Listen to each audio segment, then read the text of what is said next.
जय हिंद।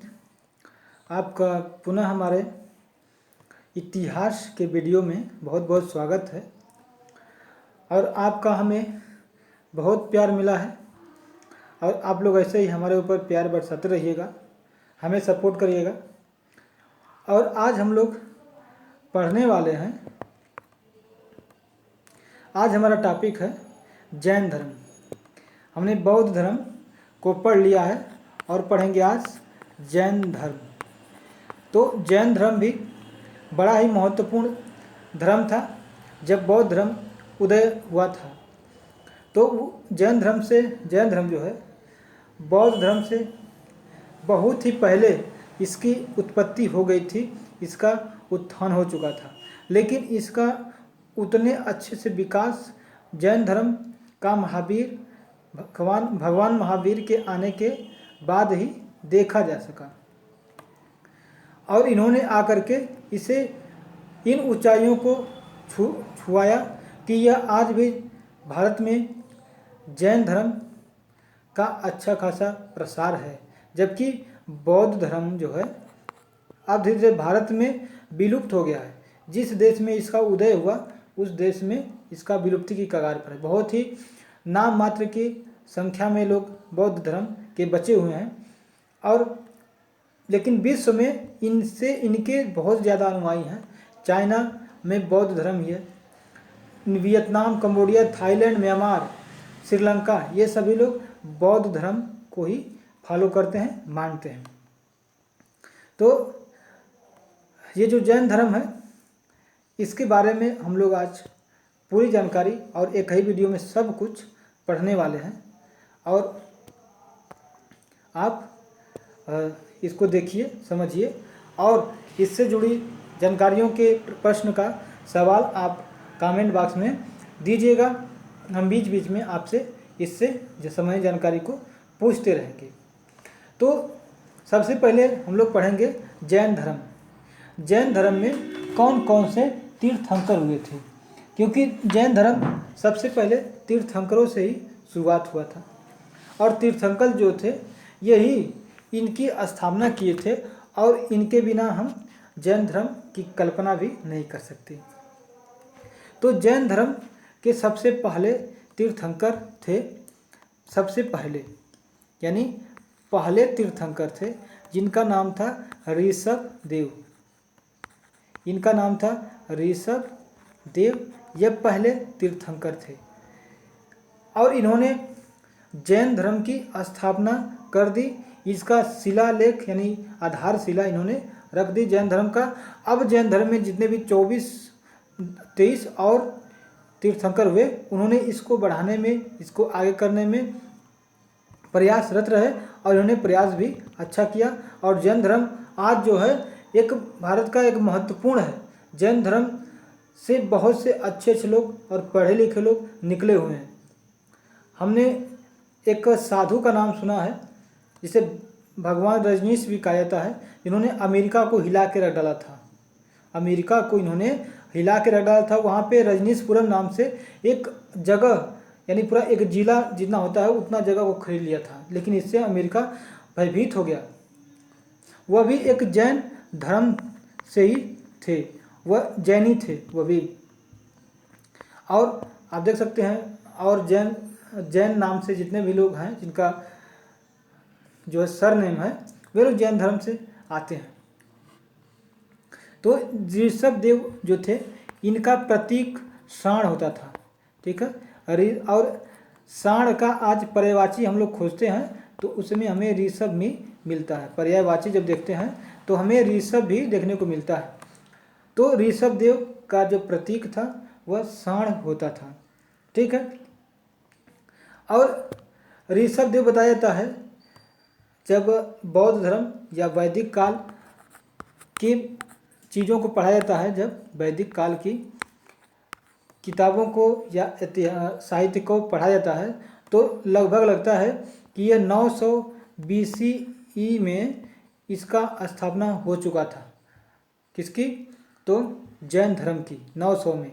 लेकिन यह मानना उतना भी आसान नहीं है, उतना भी नहीं कर सकते, क्योंकि इस समय तक जो है अभी वैदिक काल की शुरुआत ही नहीं हुई थी। अभी वैदिक काल की शुरुआत, अभी तो शुरुआती काल चल रहा था, तो मान नहीं सकते। लेकिन ऐसा लगता है कि लगभग 900 BC में ऋषभ देव ने इसकी स्थापना कर दी थी। ठीक है, जिस प्रकार से जो तीर्थंकर थे उनका आयु काल था, आयु काल के हिसाब से पीछे करते हुए यहाँ तक लाया गया है ना। तो अब जो है दूसरा देखते हैं। दूसरा तीसरा से कोई मतलब नहीं है, अब लोग सीधे हम पहुँचेंगे। हाँ, दूसरा बता देते हैं। दूसरा जो थे अजीत नाथ थे। इन्हें ज़्यादा समझना नहीं है लेकिन हम बता देते हैं। अजीत नाथ, ठीक है, अजीत नाथ का हाथी हुआ करता था। इनका जो है चिन्ह हुआ करता था, राज चिन्ह जो हाथी हुआ करता था। तीसरे थे संभवनाथ, ठीक है, संभवनाथ। जो अजीत नाथ थे यह अयोध्या में थे, अयोध्या से संबंधित थे यह, इनका जो है स्थान अयोध्या था। संभवनाथ जो थे इनकी जो घोड़ा था यह तीसरे थे। तीसरे थे इनका जो है चिन्ह जो था, प्रतीक चिन्ह और घोड़ा होता था। ऐसे ही हम लोग आगे बढ़ते हैं और बढ़ते हैं 23वें या एक बार 22वें को देख लेते हैं। जो 22वें थे उनका नाम था अरिष्टनेमी। अरिष्टनेमी यह जो है बौद्ध धर्म के क्या थे, 22वें तीर्थंकर थे। और इन तीर्थंकर जो है इनका प्रतीक चिन्ह था शंख। अरिष्टनेमी का जो है शंख था। सबसे बड़ी बात है कि पहले थे तीर्थंकर और ये 22वें तीर्थंकर, इनका नाम ऋग्वेद में मिलता है। ऋग्वेद में इनका नाम उल्लेखित है, वर्णित है। तो इसका हम लोग यह निर्णय पर पहुंच सकते हैं इस चीज़ से कि ऋग्वेद के शुरुआती काल से लेकर के लगभग 22वें जब तक थे तब तक ऋग्वेद लिखा गया, क्योंकि ऋग्वेद का जो समय है वह 800 से 600 के बीच लिखा गया था। तो 800 के बीच ऋषभ देव रहे होंगे और लास्ट में 600 के समय में अरिष्टनेमी रहेंगे, तभी तो इनका नाम इसमें लिखा गया है। अगर ऐसा नहीं होता तो नाम फिर बीच में कैसे आता, कैसे किसी को पता चलता कि नहीं ये लोग भी इसमें हैं। ठीक है, तो इस तरीके से माना जाता है कि यह जो है 800 से पहले ही इनकी स्थापना ये लोग किए थे 9वीं BCE में। अब 23वें जो है पार्श्वनाथ। 23वें पार्श्वनाथ हैं, पार्श्वनाथ, ठीक है। पार्श्वनाथ जो थे यह 23वें तीर्थंकर हुए और इनका जो प्रतीक चिन्ह है यह सर्प है। सर्प जो है इसका प्रतीक चिन्ह है पार्श्वनाथ का। हमें प्रतीक चिन्ह बराबर पूछा जाता है हमारे एग्जाम में, तो हमें इन चीज़ों को समझ के रखना होगा और इन्हें याद भी हमें रखना ही होगा। इसके अलावा कोई भी और तरीका नहीं है। तो 23वें जो तीर्थंकर थे यह पार्श्वनाथ थे और इन्होंने बताया था कि आप लोग वस्त्र पहनो, ठीक है, वस्त्र पहनने के लिए इन्होंने कहा था, ठीक है। लेकिन जब महावीर जी आए तो इन्होंने वस्त्र को पूरा हटा दिया, कहा कि नहीं वस्त्र को पहनना नहीं है, छूना नहीं है।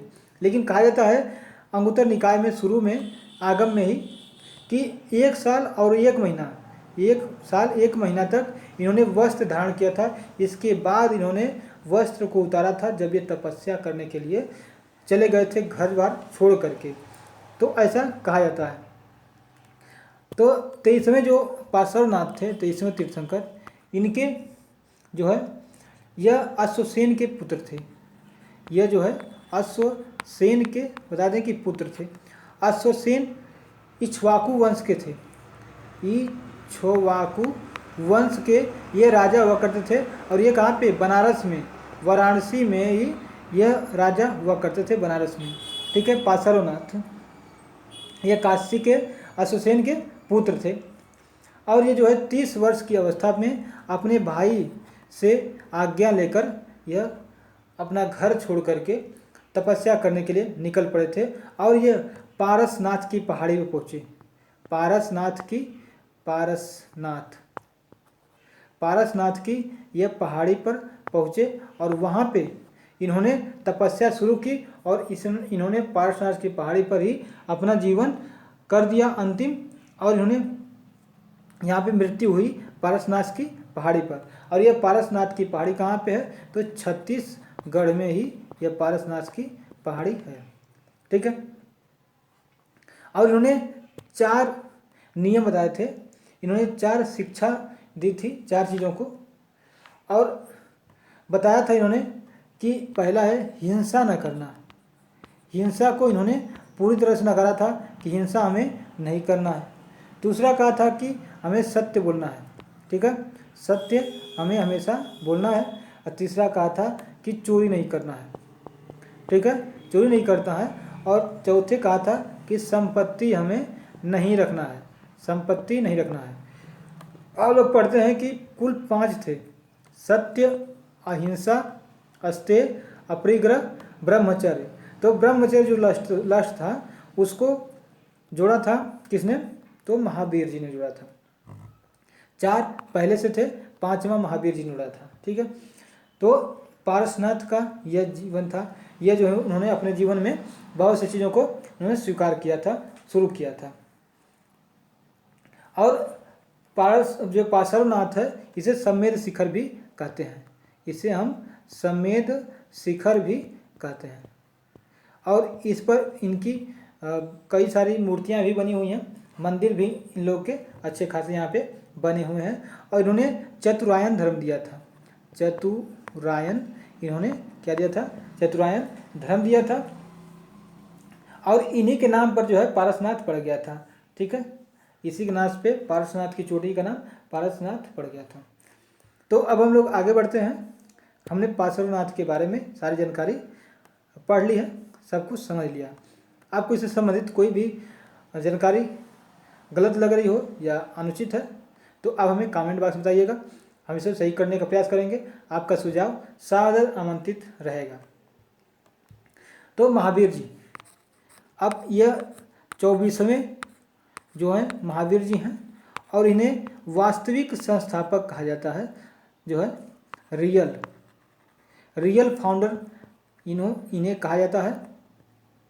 किसका? जैन धर्म की स्थापना का। ठीक है, इन्होंने जैन धर्म की रियल में स्थापना की थी। इसके बाद ही जैन धर्म बहुत तेजी से आगे बढ़ता गया, और जितने भी राजा थे लगभग जैसे चंद्रगुप्त मौर्य, इन्हीं के बाद इन्होंने इसको फॉलो किया, चंद्रगुप्त मौर्य ने और खारवेल ने, उदयन ने, इन लोगों ने चंद्रगुप्त मौर्य को शरण दी, और मतलब इन लोग को उसने प्रचार प्रसार करने में बहुत ज़्यादा मदद की, क्योंकि ये लोग राजा थे और राजा की बात सब लोग मानते हैं।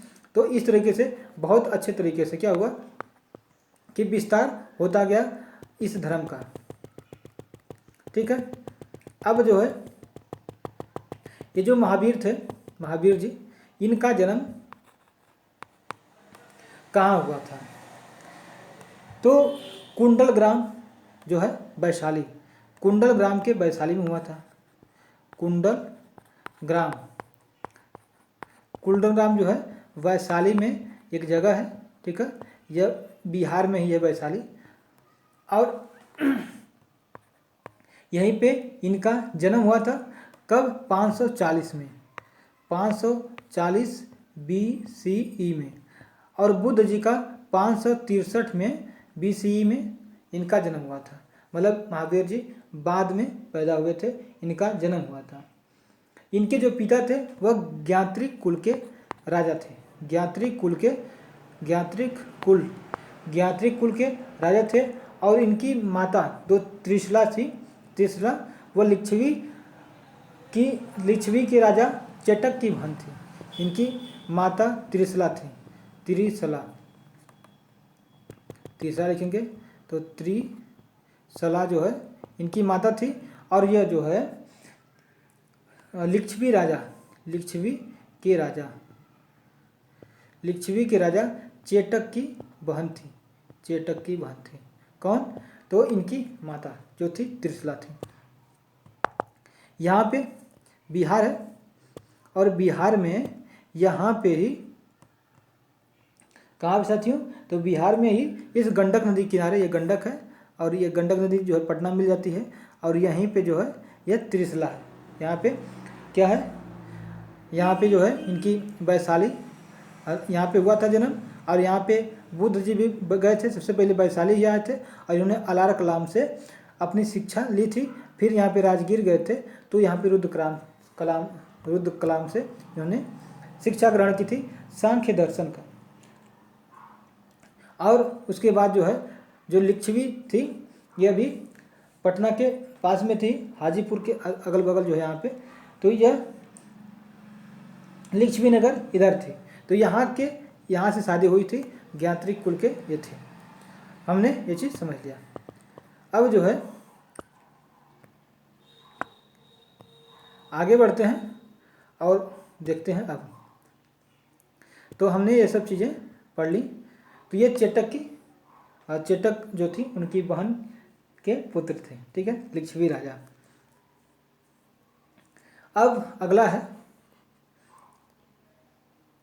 कि जब यह जो है महावीर जी जन्म हुए, तो इनके बारे में भी भगवान बुद्ध की तरह कुछ ब्राह्मणों ने बताया कि ये बहुत बड़े संत बनेंगे, समाज के उद्धारक बनेंगे, समाज को एक नए रास्ते पर ले जाने का और एक नए नियम तरीके और समझाने का ये बनेंगे, और एक बहुत बड़ा समाज में इनका नाम होगा, लोगों ने बताया।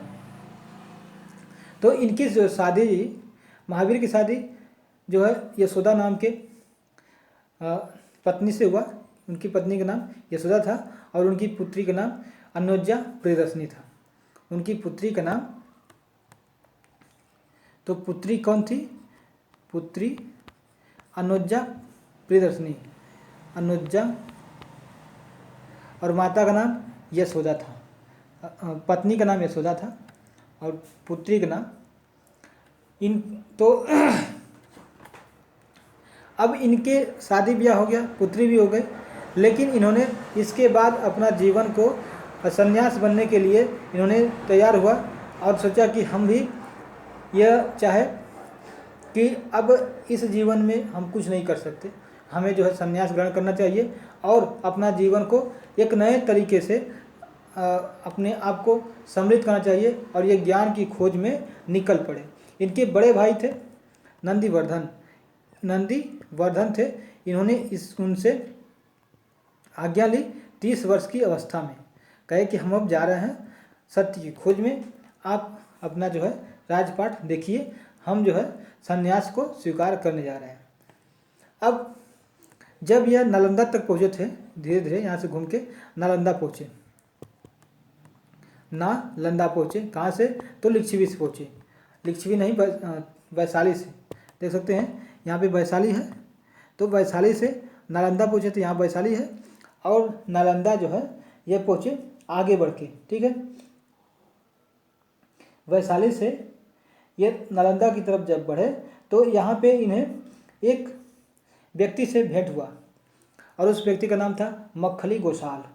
उसका नाम था मक्खली गोसाल और मक्खली गोसाल को उन्होंने अपना शिष्य बना लिया। अपने शिष्य बना करके उसे अपने साथ लेके चलने लगे और वह उनके साथ ही रहने लगे। कौन? मक्खली गोसाल।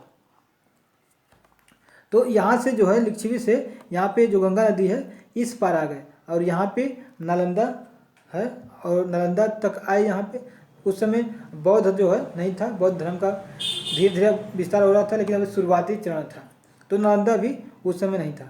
लेकिन वहाँ से नालंदा पहुँचे और यहाँ पे मक्खली गोसाल थे जो आजीवक संप्रदाय के संस्थापक माने जाते हैं। वे जो है यहाँ पे पहुँचे, इनसे साथ में रहे ये लोग, लेकिन 6ठे वर्ष जो है यह इनसे अलग होके अपना एक नया संप्रदाय बनाया। इसका नाम है आजीवक, ठीक है। इन्होंने इसको आजीवक संप्रदाय बनाया गोसाल ने, ठीक है। मक्खली गोसाल जो है इन्होंने अलग संप्रदाय बना दिया। लेकिन फिर इन्होंने 12 वर्ष तक लगातार फिर तपस्या की और तब जाके इन्हें ज्ञान प्राप्त हुआ और यह पराक्रम दिखाए, इसलिए इन्हें महावीर कहा गया। जैन जिन्हें अपने जिन को अपने बस में कर दिया, इसलिए इन्हें जिन भी कहा गया। अपने जो ज्ञानेंद्रियां हैं इन्हें वश करने के कारण इन्हें जिन कहा गया, ठीक है। इन्हें निर्ग्रंथ भी कहा गया। क्योंकि यह बंधनहीन हो गए थे, किसी के अब बस में नहीं थे। इन्हें अरहत भी कहा गया क्योंकि यह पूज्य हो गए थे। अरहत मतलब पूज्य हो गए थे, अनिर्गंत मतलब कि यह बंधनहीन हो गए थे, और जिन मतलब कि यह विजेता हो गए थे। और इन्हें जो है जो ज्ञान होता है वह कहाँ प्राप्त हुआ? तो यह गंगा नदी ऐसे निकलती है, यहाँ पे गंडक नदी आती है, ठीक है। तो इन्हें तपस्या करते हुए 12 साल तक इन्होंने जिन्भिक के समीप, जिन्भिक समीप है जिन्भिक, और वहीं पे ऋजुपालिका की नदी है, ठीक है, यहीं पे यहाँ पे ऋजुपालिका नदी है, और उसी के किनारे इन्होंने वृक्ष के एक वृक्ष था साल वृक्ष, उसी के किनारे इन्होंने अपनी तपस्या में लीन रहे, और 12वें वर्ष इन्हें क्या प्राप्त हुआ? ज्ञान प्राप्त हुआ। इसलिए इन्हें जिन, अरहत और निर्ग्रंथ कहा जाता है। अब यह जो है पूरी तरह से हो गए, और इन्हें जो है अब इन्हें ज्ञान भी प्राप्त हो गया। तो इन्होंने सबसे पहले अपना पहला उपदेश कहाँ दिया? ज्ञान प्राप्त हो गया, ठीक है, तो अब उपदेश देंगे, अपनी जानकारी जो है लोगों को साझा करेंगे। तो इन्होंने राजगृह में सबसे पहले अपना उपदेश दिया था। राजगृह में सबसे पहले अपना उपदेश कहाँ दिया था? तो प्राकृतिक भाषा में दिया था, और इन्होंने अपने ही दामाद जामिल को सबसे पहले अपना शिष्य बनाया था। इनका दामाद से जामिल, उनकी पत्नी का नाम था अनुजा प्रियदर्शनी। अब इन्होंने उनको अपना पहला क्या बनाया? तो इन्होंने उसे अपना पहला शिष्य बनाया, लेकिन 6 साल बीता, और 6 साल में जो है इनके जो जामिल थे इन्होंने अलग होकर के इनके जीवन काल में ही एक बहुतरवाद, ठीक है, बहुतरवाद नाम से एक नया संप्रदाय चालू कर दिया। बहुतरवाद से एक जो है नया संप्रदाय चालू कर दिया। इतना ही नहीं साथियों, तीसगुप्त नाम का एक और व्यक्ति था, तीसगुप्त इन्हीं का शिष्य था। उसने भी इसमें एक नया संप्रदाय की शुरुआत की, इसमें नया विद्रोह किया। तीसगुप्त, पहला विद्रोह जामिल बने, दूसरे तीसगुप्त बने, ठीक है। तो इस तरीके से इसका जो है टूट गया, विद्रोह हुआ इस जैन धर्म में, ठीक है। अब धीरे धीरे जैन धर्म आगे बढ़ रहा था, और बहुत से जो राजा होते थे, चंद्रगुप्त मौर्य तो बाद में था, लेकिन उस समय उदायन जो था वह जो है बिंबिसार का अजातशत्रु का लड़का था, और अजातशत्रु को मार करके उदायन ने 469 में BC में यह बना था। यह जो है साथियों 98 में ना 469 में ही उदायन राजा बना था। और उदायन जो है चंद्रगुप्त मौर्य, यानी चंद्रगुप्त मौर्य भी जैन धर्म के बहुत अच्छे ये लोग इसको समर्थन किए थे, अपना राज धर्म बनाए थे। साथ में जो है उदायन वो खारवेल, कलिंग राजा खारवेल, कलिंग जो राजा खारवेल थे, यह भी कट्टर कहे जाते हैं जैन धर्म के। कलिंग खारवेल जैन धर्म के कट्टर जो है यह इसको मानने वाले थे। इन्होंने जो है एक बार जब अशोक ने आक्रमण किया था कलिंग पर और खूब रक्तपात मचाया था, तो वहाँ से एक जैन धर्म की मूर्ति को ला करके गया में उन्होंने स्थापना की थी। लेकिन कलिंग के जो खारवेल थे, इन्होंने इस जैन धर्म की मूर्ति को वापस लेने के लिए, जब शुंग वंश था, कब? शुंग वंश, और शुंग वंश का जब पुष्यमित्र शुंग जो है इसके संस्थापक था, और उसके बाद इसके जो बच्चे थे, तो इनसे वह लड़ करके इस जैन धर्म की मूर्ति को वापस ले गया था। तो जैन धर्म में भी अच्छे खासे हुए हैं, जो कि राजा पूरी तरीके से इनके प्रति समर्पित रहे हैं। तो अब हमने देखा कि बहुत से राजाओं ने इन्हें चंदेल शासक भी थे, ये भी इनको जो है जो खजुराहो में है आज के, और खजुराहो का जो मंदिर है मध्य प्रदेश में, चंदेल शासक जैन शासक के लिए बहुत ज़्यादा इन लोगों ने काम किया। तो अब जब आगे बढ़े तो हमने यहाँ पे ज्ञान की बात कर लेते हैं। ठीक है, ज्ञान के रूप में इनका क्या था? तो ज्ञान के रूप में इन्होंने त्रिरत्न दिया था।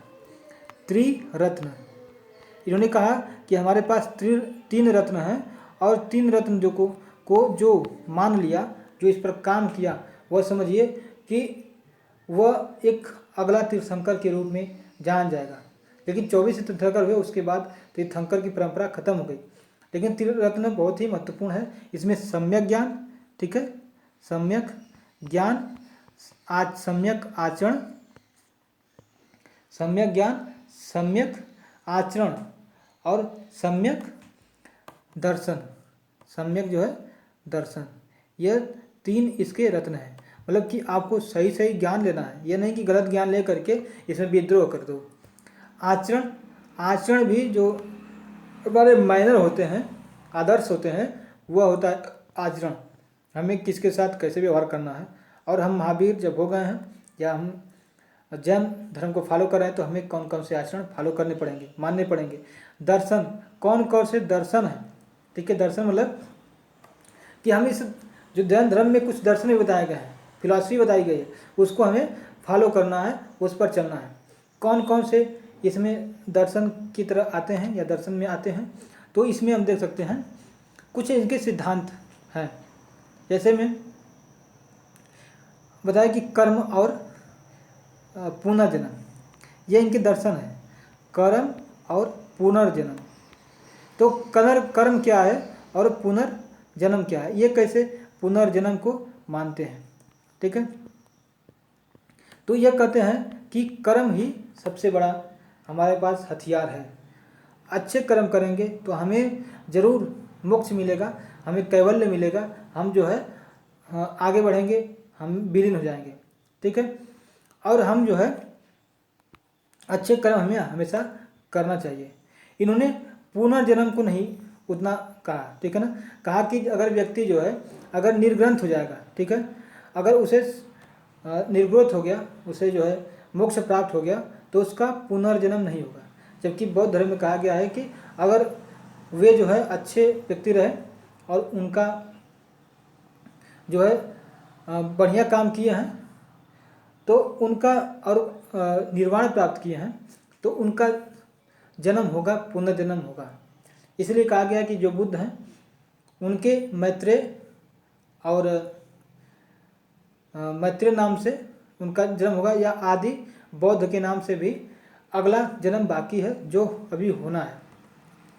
तो इन्होंने पुनर्जन्म को भी माना और कहा कि पुनर्जन्म होगा, लेकिन जो है इन्होंने ऐसे पुनर्जन्म नहीं माना कि अगर व्यक्ति की मृत्यु हो जाए, अगर नॉर्मल है, अगर उसने मोक्ष नहीं प्राप्त किया तो पुनर्जन्म होगा, लेकिन मोक्ष वाले व्यक्ति का पुनर्जन्म नहीं होगा। आप देखिए, मानने का तरीका सब अलग है, धर्म सब काम सब एक है, सब मानते हैं लोग, अपना अपना सब व्यवस्था किए हैं। और इसके बाद इन्होंने ईश्वर को तो इन्होंने कहा कि ईश्वर होता ही नहीं है। ठीक है, इन्होंने कहा कि ईश्वर जो है होता ही नहीं है, लेकिन आत्मा को माना, जबकि आत्मा को बौद्ध धर्म में नहीं माना है। आत्मा को बौद्ध धर्म में माना है, इन्होंने आत्मा को माना है और कहा है कि आत्मा जो है यह निर्जीव और सजीव वस्तु में दोनों में होगी। निर्जीव और सजीव वस्तु दोनों में यह आत्मा की जो प्रक्रिया है यह होगी। मतलब कि ईंट पत्थर में, जीव जंतु में भी यह आत्मा होगी। अब देखिए, जबकि बौद्ध में बताया गया है कि आत्मा है या नहीं है, ईश्वर भी नहीं है, इसकी कोई संकल्पना नहीं की गई है। और बिना आत्मा के ये लोग, देखिए आत्मा अलग है या पुनर्जन्म का बात अलग है। और आत्मा जो इन्होंने माना है बौद्ध धर्म में कि आत्मा नहीं माना उन्होंने, तो उनका पुनर्जन्म कैसे होगा? आत्मा नहीं है पर पुनर्जन्म बौद्ध धर्म में है। कैसे है? उन्होंने ऊर्जा का जो स्थानांतरण को फॉलो किया है। जैसे में जब समुद्र में लहर बनती है तो क्या जो लहर होती है वही आगे बढ़ती है? नहीं, वह लहर नहीं बढ़ती है, लहर तो वहीं रह जाती है, जो पानी है लहर वाला वह वहीं रह जाता है, लेकिन उसकी जो ऊर्जा है वह ट्रांसफर हो जाती है, स्थानांतरण हो जाती है अगले वाले लहर में। जब अगले वाले लहर में स्थानांतरण होती है तो अगला लहर बन जाती है। ऐसे ही लहर आगे आगे बढ़ती जाती है और लहर बड़ा होते जाती है। तो ऐसे ही इन्होंने बताया कि जिस तरीके से दीप को, दिया से दूसरे दिया को जलाना है, दूसरे दिया को एक दिया से जलाना है, तो हम क्या करते हैं, बस उस दिया को दूसरे के लौ के पास ले जाते हैं और वह जल जाता है।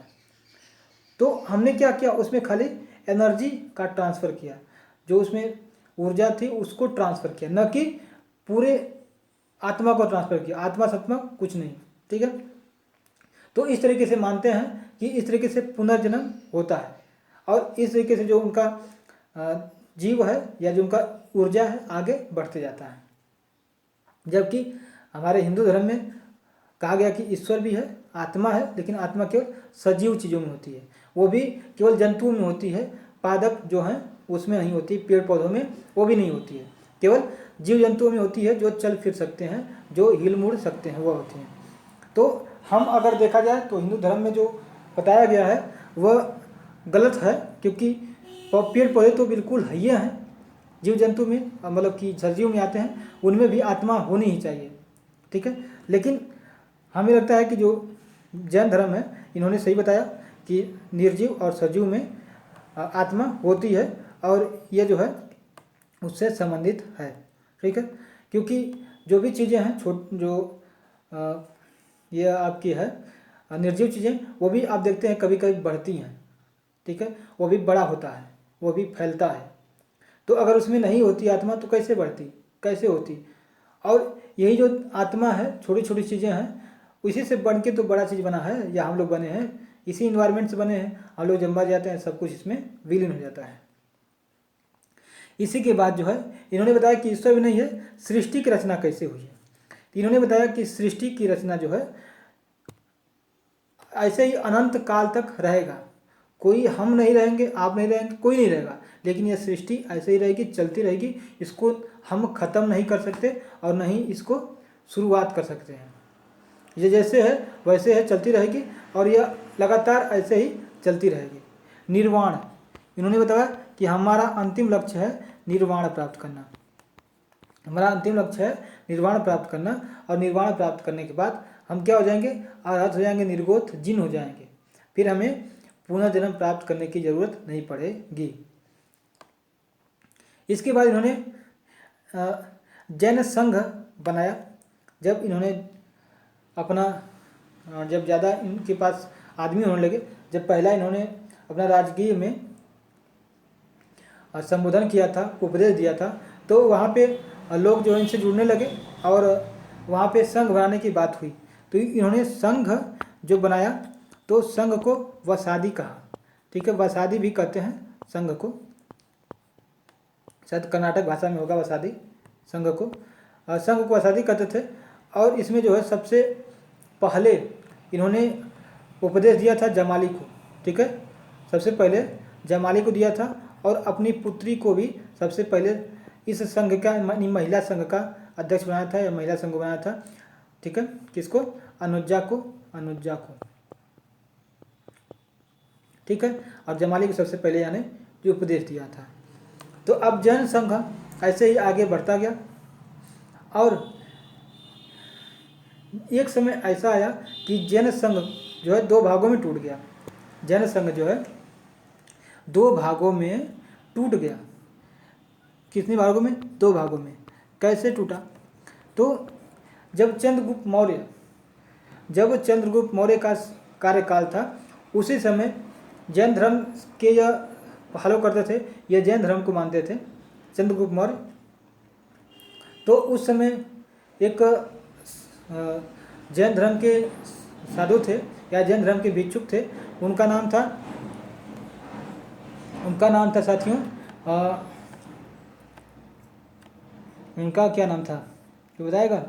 उनका नाम था स्थूलभद्र, ठीक है, और एक थे भद्रबाहु।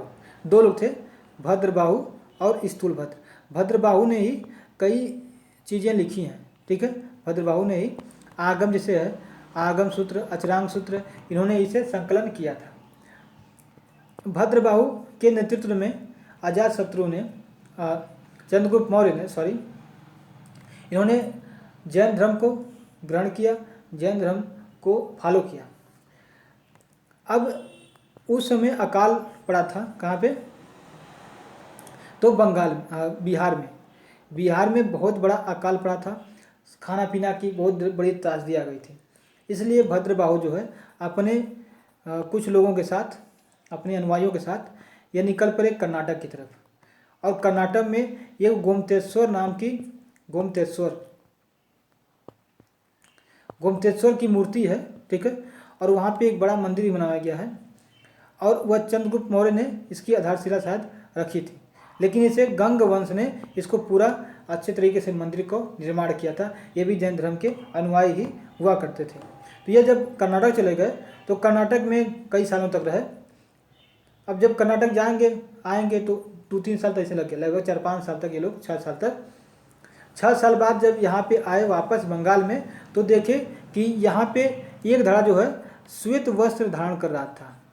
चूँकि ये लोग पूरी तरीके से दिगंबर थे, कोई वस्त्र धारण नहीं करते थे। चंद्रगुप्त भी ऐसे ही बिना वस्त्र के ही चले गए थे। तो यह श्वेत वस्त्र को धारण करने लगे थे, जिससे इनमें मतभेद हो गया। इसके कारण इन लोगों में मतभेद हो गया और अपना अलग अलग पाला बन गया, अलग अलग जो है संघ बन गया। तो एक जो है श्वेतांबर कहलाए, और एक जो है दिगंबर कहलाए। तो दिगंबर के भद्रबाहु थे और श्वेतांबर के स्थूलभद्र थे। अब धीरे धीरे इन लोगों में अलग अलग हो गया और इन लोग का अलग अलग अपना सोच भी बन गया। तो इनका दिखाएंगे कि क्या क्या जो है दिगंबर और श्वेतांबर का क्या क्या अलग अलग अपना इन लोग का मत है, ठीक है। और भद्रबाहु ने ही 12 अंग लिखे थे और इन्होंने संगीति भी आगे चल के किया, ठीक है। तो 300 ईसा पूर्व में पहली संगीति की गई थी, 300 ईसा पूर्व में, ठीक है। 300 BC में अब देख लो संगीति कौन कौन सी की थी इन्होंने।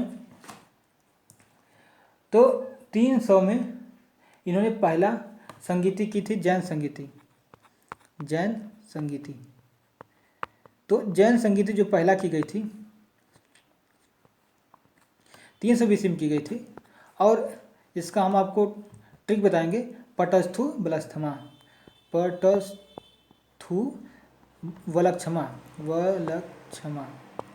ठीक है।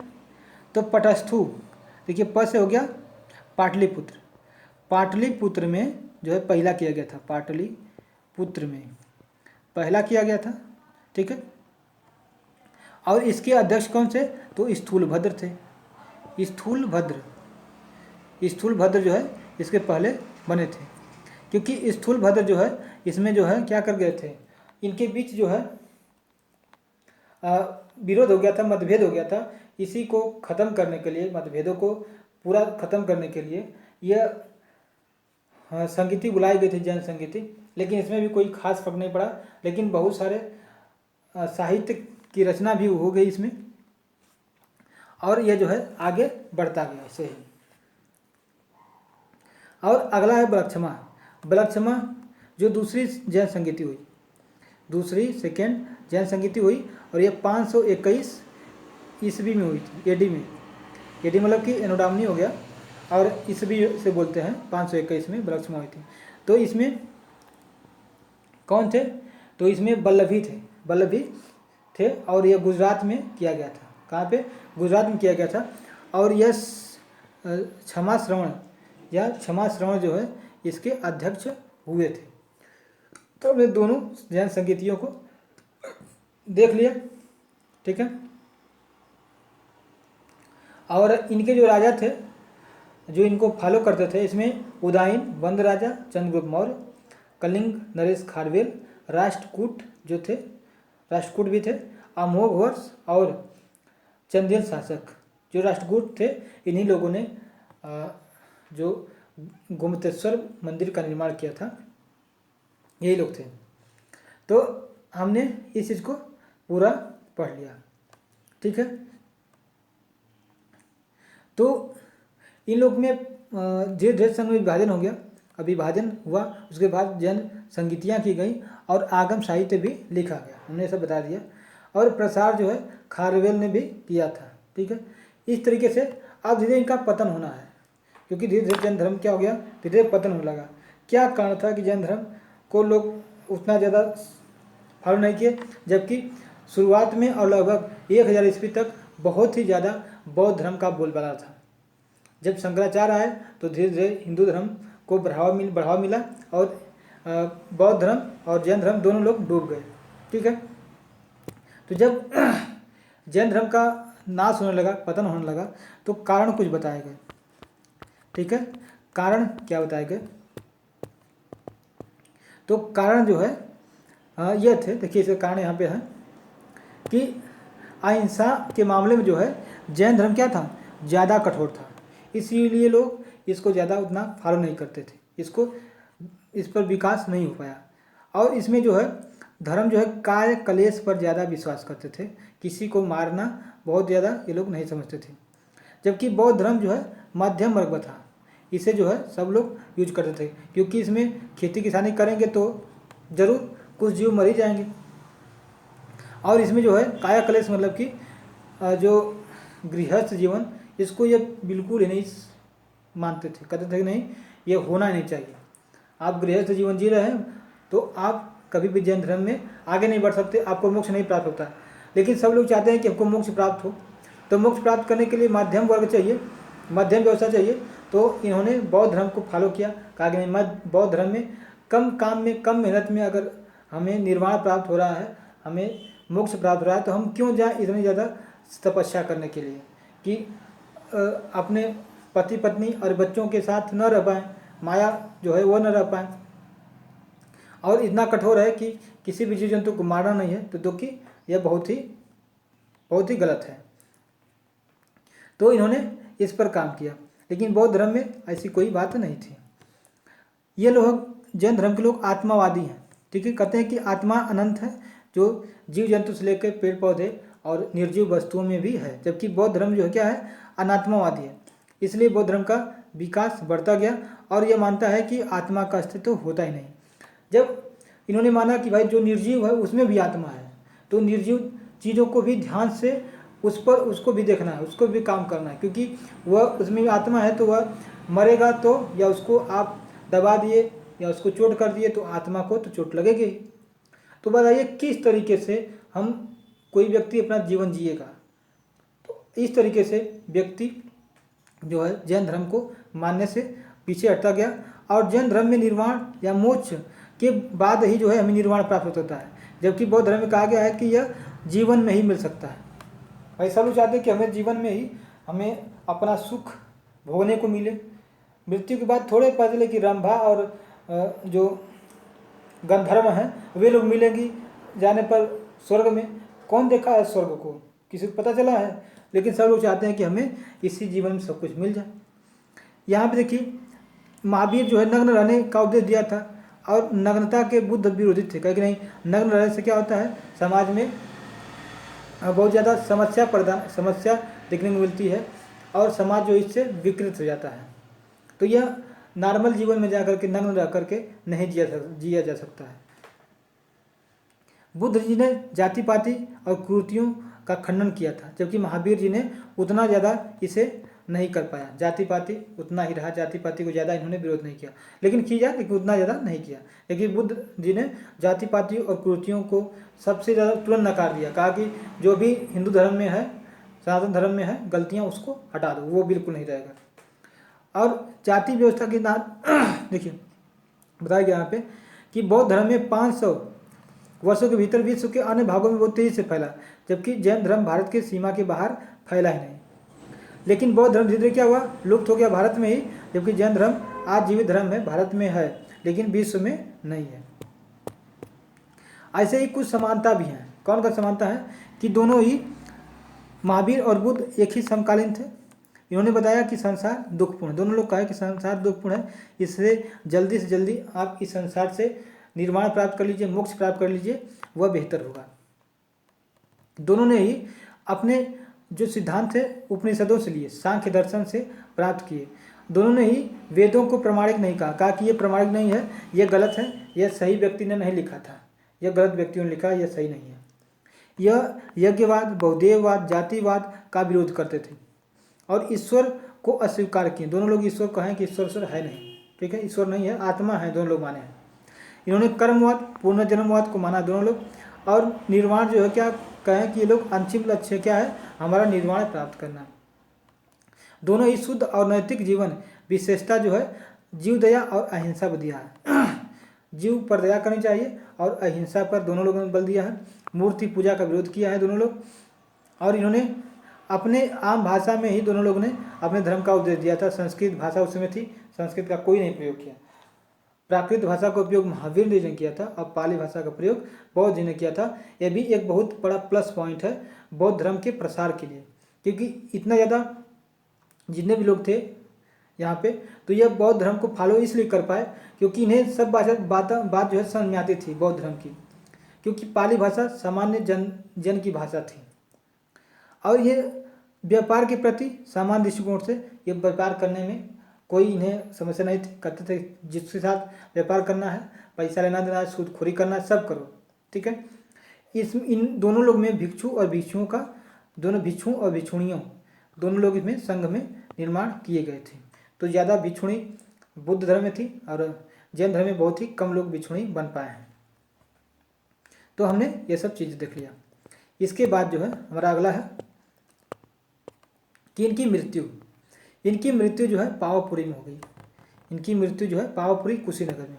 कुशीनगर कहाँ पे है, तो यहाँ पे है कुशीनगर और यहीं पे पावापुरी है, ठीक है। पावापुरी में इनकी मृत्यु हो गई थी। तो पावापुरी में ही जो बुद्ध धर्म के संस्थापक थे बौद्ध जी, इन्होंने चुंद नामक जो लोहार था उससे सूअर का मांस ग्रहण किया था, जिससे उनकी तबीयत बिगड़ गई थी। और वह जो है वहाँ से जब उनकी बिगड़ा जो है तबीयत, तो इन्हें कुशीनगर लाया गया और कुशीनगर में मृत्यु हो गई। जबकि महावीर जी की पावापुरी में ही मृत्यु हो गई। कब, तो साथियों इनकी मृत्यु जो है 468 ईसा पूर्व में हो गई। 468 BCE में हो गई थी और 540 में यह जन्म लिए थे, ठीक है। तो इस तरीके से यह जो है राजगीर में पावापुरी में इनकी मृत्यु हो गई थी, ठीक है। तो इस तरीके से ये जो है एक मल्ल राजा थे शिष्टिपाल, वही मल्ल जो थे, मल्ल को ही वो कहा गया है, मल्ल थे ही, ठीक है ना। जो मल्ल थे वही लोहार थे, उन्हीं के यहाँ ऐसा हुआ था। तो हमने ये सब देख लिया पूरा।